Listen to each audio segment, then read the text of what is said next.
32 years ago, the streets of Frankston were under siege. Under the cloak of darkness, this leafy suburb in Melbourne was being stalked by a monster. And over a period of just 7 short weeks, 3 unsuspecting young women were picked out at random and slaughtered without mercy.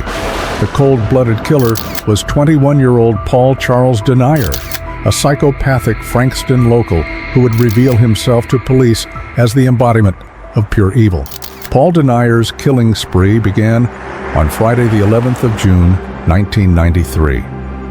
On that evening, 18-year-old Elizabeth Stevens would become his first victim. Elizabeth's mutilated body was found 4 days later by a farmer. As horrific as the scene was, the homicide detectives thought this was just another routine murder investigation. To their surprise, they were wrong. On Friday the 11th of June, 1993, 3 weeks after the murder of Elizabeth, Frankston gives up its tragic secrets. The body of 22-year-old new mom Debbie Freem is discovered savagely slain by the bloodthirsty demon. Debbie was reported missing by her friend 3 days after she stepped out for a short drive to get a carton of milk for her 12-day-old baby at a store 600 meters from her home. While she popped in the shop, Denier seized this opportunity and sneaked into the back of her unlocked car and quietly waited for her. As the young mom jumped back in to make her short drive back home, she had no idea of the monster so close. The monster just lying in waiting. So no one could hear her screams, Denier patiently waits for Debbie to start her car before launching his deadly ambush. Sticking a makeshift pistol to her head, Denier threatens Debbie not to scream or he will kill her. She doesn't scream. He then forces her to drive right past her home and out into the back roads on the outskirts of Frankston. Away from the praying eyes and driven by the urge to kill, Denier forces Debbie out of the car and strangles her to death, and then pulls out a knife and stabs her multiple times in the throat. Denier's continued stabbing of Elizabeth long after she died was a telling clue to his sadistic nature.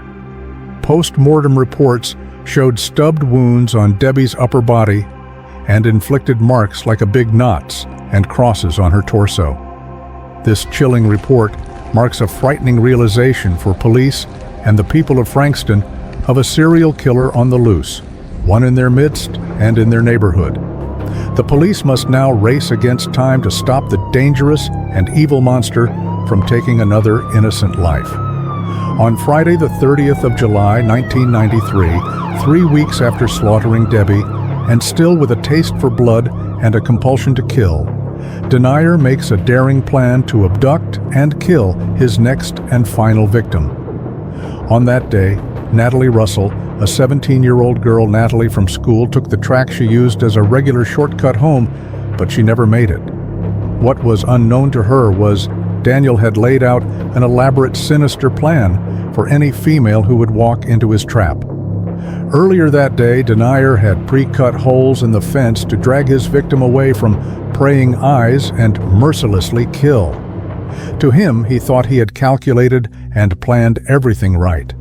But what Denier didn't know is he had been spotted by a postal worker who made a call to the police and described him as a suspicious man sitting on his car with seats slouched down. Unaware police are now on his tail. Denier sees Natalie Russell take the track as she heads home. He follows and quickly overtakes her and puts his despicable plan into action. As he told and showed police, he walked up behind Natalie and stuck his left hand around her mouth, held a knife to her throat, threatening to kill her if she screamed. He drugged her through the hole, and without going into details, her savagery murdered her in cold blood. Denier walks back to his car, and while on the track, he sees 2 police officers at his motor car.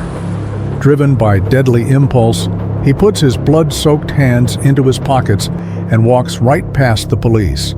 As soon as the police left, he walked right back to his car and drove home. Within a few hours of reporting Natalie missing, her family's worst fears were realized at 10:30 p.m. Natalie was dead, brutally murdered, and dumped just few meters from her home.